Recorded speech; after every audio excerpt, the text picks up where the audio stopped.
César Vallejos nació el 16 de marzo de 1892 en la ciudad andina de Santiago de Chuco, al norte del Perú. Fue el menor de 11 hijos de don Francisco de Paula Vallejos y doña María de los Santos Mendoza. Se crió en el entorno de una familia mestiza de devoción cristiana, por lo que su familia deseaba que se dedicara al sacerdocio. Completó sus estudios secundarios en la ciudad de Huamachuco en 1908.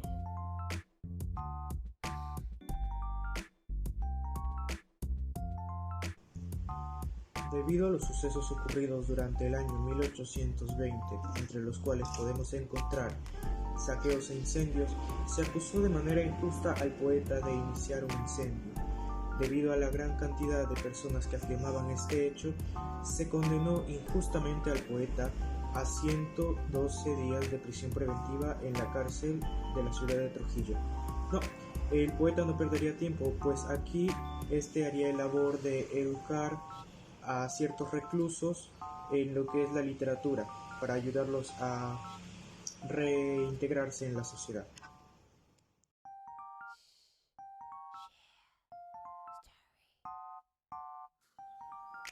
Relación de César Vallejo con Georgette Philippard. César Vallejo conoció a Georgette Philippard, que era una poeta y escritora francesa, en el año de 1926. Se conocieron siendo vecinos. Empezaron mirándose desde ambas ventanas que estaban frente a frente. Luego ya le invitaba a desayunar y finalmente, a finales del año 1928, César Vallejo le plantea vivir con ella. Georgette Philippard fue quien estuvo a su lado hasta sus últimos años acompañándolo, y ella fue quien al final difundió sus obras.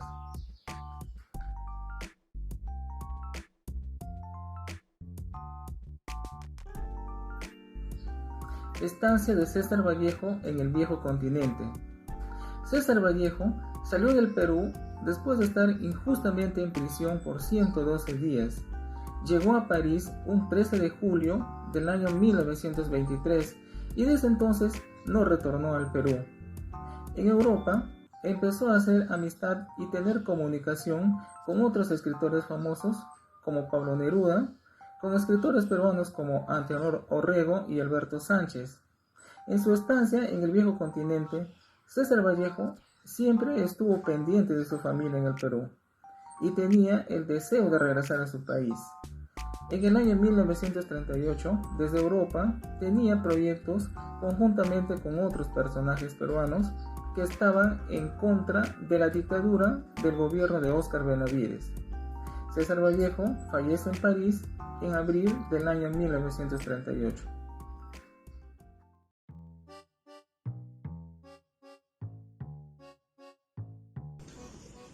Con respecto a Vallejo y el periodismo, una vez este se encontraba ya en París, empezó a desempeñar labores de periodista a lo largo de sus años, escribiendo diferentes artículos para distintas instituciones. A pesar de que el poeta se encontraba a miles de kilómetros de su hogar de origen, su hogar natal, este no despistaba la vista de los hechos que acontecían en el Perú, acciones como saqueos, la corrupción política e incendios que todavía ocurrían eran bien conocidos por el autor. Sin embargo, en los artículos que éste escribía, odiaba retratar la situación política, por así decirlo, del Perú. Por el contrario, escribía artículos sobre danzas, bailes, canciones y actividades folclóricas que se ocurrían en el Perú. Esto, según su mentor Orillo, ayudó a nuestro poeta a que haga de alguna manera más universal su poesía, para que llegue a más lugares del mundo.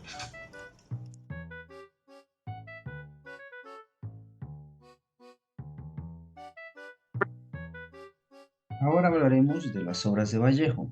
Entre las obras de César Vallejo tenemos a las siguientes: poemas completos, que contiene la obra completa de César Vallejo, y se da a conocer también algunos poemas no incluidos por el autor en sus libros, con lo cual se completa el universo creativo del más singular poeta peruano, seguido por El Tungsteno, que es una novela iniciadora del realismo social en el Perú. Por su parte, Cuentos y Novelas es una obra narrativa de César Vallejo que no transita por un solo camino creativo, sino que permiten sumergirse en los problemas de su tiempo, tanto por medio de la ficción realista como por el relato fantástico. La obra César Vallejo, Teatro 2, contiene Colacho Hermanos, La Piedra Cansada, un apunte cinematográfico y varias piezas cortas que revelan el universo de sus inquietudes estético-conceptuales. Finalmente, la obra César Vallejo, Teatro 1, contiene el teatro de César Vallejo, Los Topos, Blackout, La Muerte, Moscú contra Moscú, y entre las dos orillas corre el río. Constituyen además un retrato de la época que le tocó vivir al autor y es un arte auténtico, leal y consecuente. Muchas gracias.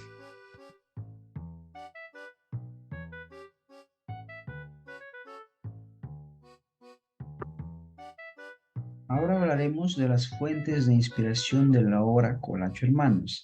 César Vallejo se inspiró en la farsa de la democracia en el Perú y el servilismo de sus representantes de aquella época, en donde la sociedad peruana efectivamente pasaba en ese momento por graves problemas de índole política, social y económica.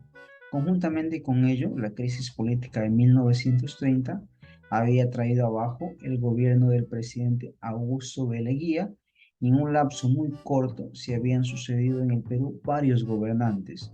Vallejo, por ese momento, había estado interesado en los sucesos del Perú y escribió una serie de artículos sobre el tema. Si bien en todas sus obras teatrales existe un intento de criticar un determinado problema o conflicto de tipo social, solo en Colacho Hermanos alcanza este objetivo que no lograron en el plano serio sus otras obras dramáticas. Muchas gracias.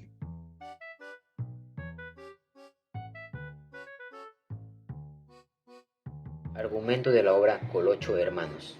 En la obra, Vallejo plasma la historia de dos hermanos, Cordel, Acidel y Colocho. Ellos tenían una pequeña tienda en Taque, pero su negocio empezó a prosperar cuando cerca del pueblo llegaron una empresa norteamericana a explotar minas. Fue allí donde la tienda se vuelve exclusivamente y crece. Tanto era la ambición de estos hermanos, empezaron a contratar peones para la mina exclusiva, empezaron a robar sus tierras a los indios, sobras entre otras ambiciones también, ¿no? Y abusos que tenían. Sin embargo, nada era suficiente para ellos, aspiraban a altos cargos políticos, se prepararon para hablar con las personas cultas imitando sus gestos. Fue así que se volvieron populares y llegaron a Lima con la ayuda financiera de la mina, logrando ganar. Fue así que coronó como presidente de la República, lo cual duró poco. También pues fue sustituido por un golpe de estado del general Colongo, ordenado por su fusilamiento. En este caso voy a dar un análisis crítico. El autor manifiesta que esta obra fue basada en el abuso de la explotación, de la ambición y de hacer comparar hasta cierto punto con la actualidad y las clases sociales que son los más resaltantes y la discriminación al pueblo andino.